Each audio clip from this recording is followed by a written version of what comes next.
Before we go more in depth about the playoff games, let's take a look at the play-in games. 4 teams are playing tomorrow, as Lone Peak's playing Spanish Fork at Lehigh, and Payson is playing at Springville. The winner of those games goes on to play in the state tournament this weekend. Neil, do you like the format that they use to decide these ties for the last spot? I do. I think anytime a playoff seed is on the line, then there should be a playoff game. I don't like saying, okay, well, you beat so-and-so and they beat so-and-so and so-and-so lost to somebody.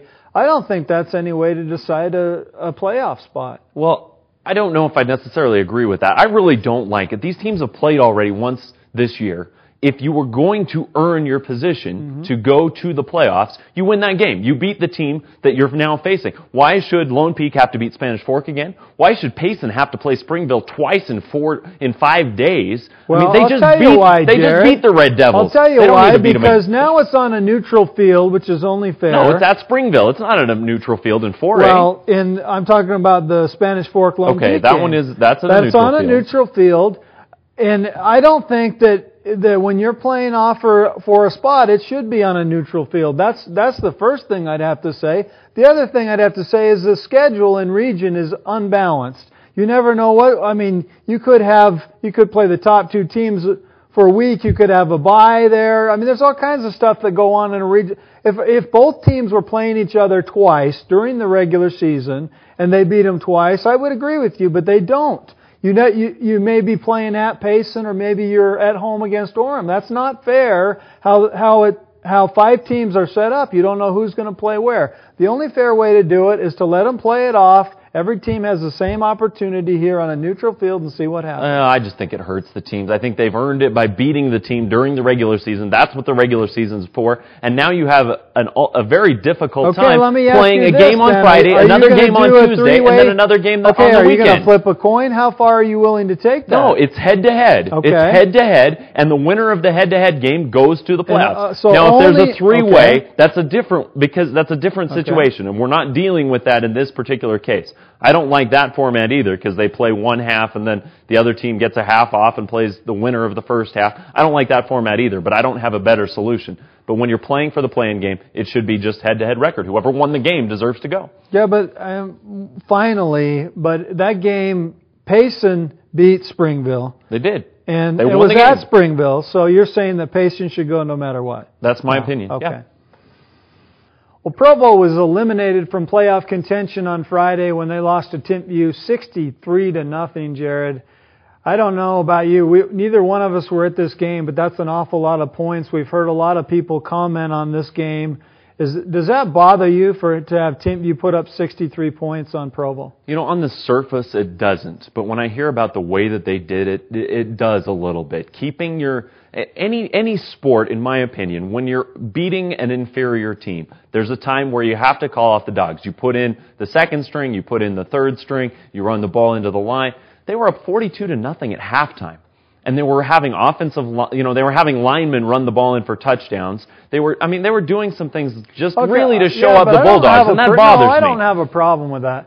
You don't have a problem with them doing things to show up the other team? Okay, now wait a second.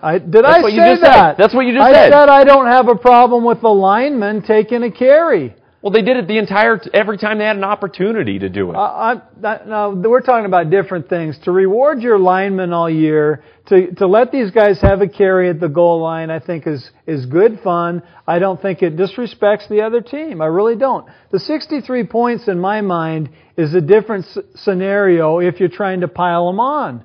And this situation, I know there was an onside kick, I believe, to start off the second half when it was 42-0.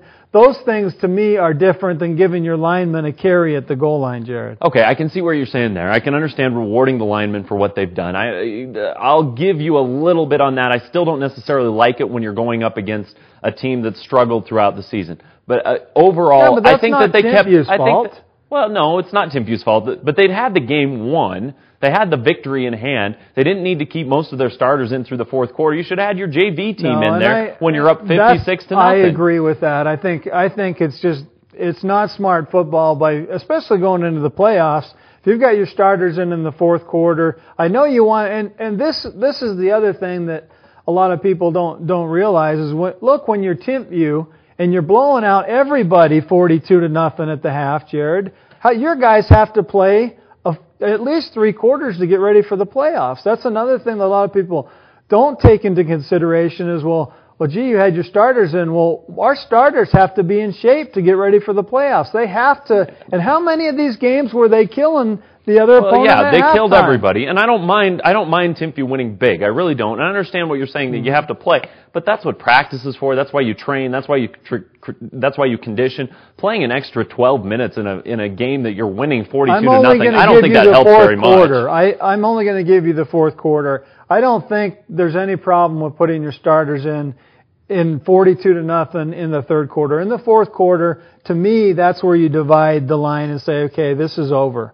But a lot of things, I'm not saying Provo is going to come back, but we just saw an NFL game yesterday where it looked like the Houston Texans were totally getting dominated by Tennessee, and they came back and took the lead. It would have been the third greatest comeback in NFL history had Tennessee not kicked the last-second field goal. So I know coaches are protective of that. That's why I give you the third quarter, but the fourth quarter, if you had their starters in then, and I think they did, viewing by what I've heard, that they did, then that's when you need to take them out. And that's probably where a lot of this bad blood is continuing to.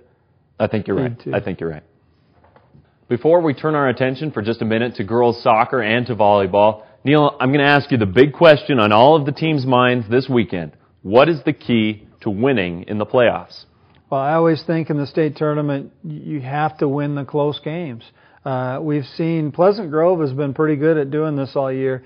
And that's how they got to the semis last year, Jared, is they won all the close games. You're going to be in a situation sometime where the kids are going to have to clutch up, and they're going to have to win that game when it's coming down to the wire, a last-second field goal, an 80-yard drive under 2 minutes. There's going to be one of those situations. You have to win that game. Well, and that's the concern about Timpey, because they really haven't played very many of those. The one they played against Spanish Fork, they got a little lucky right at the end. They did win it, but I wonder how they're going to do when they get to that point. My key is ball control, keeping control of the ball, not turning it over, not giving the other team easy opportunities. Because when you get into the playoff atmosphere, there's a lot of pressure, a lot of kids try and do too much, and that, quarterbacks throw interceptions, running backs try and get an extra yard, end up fumbling the football. You've got to control the ball and make plays without giving the other team easy opportunities. I think that makes the difference in most of the playoff games.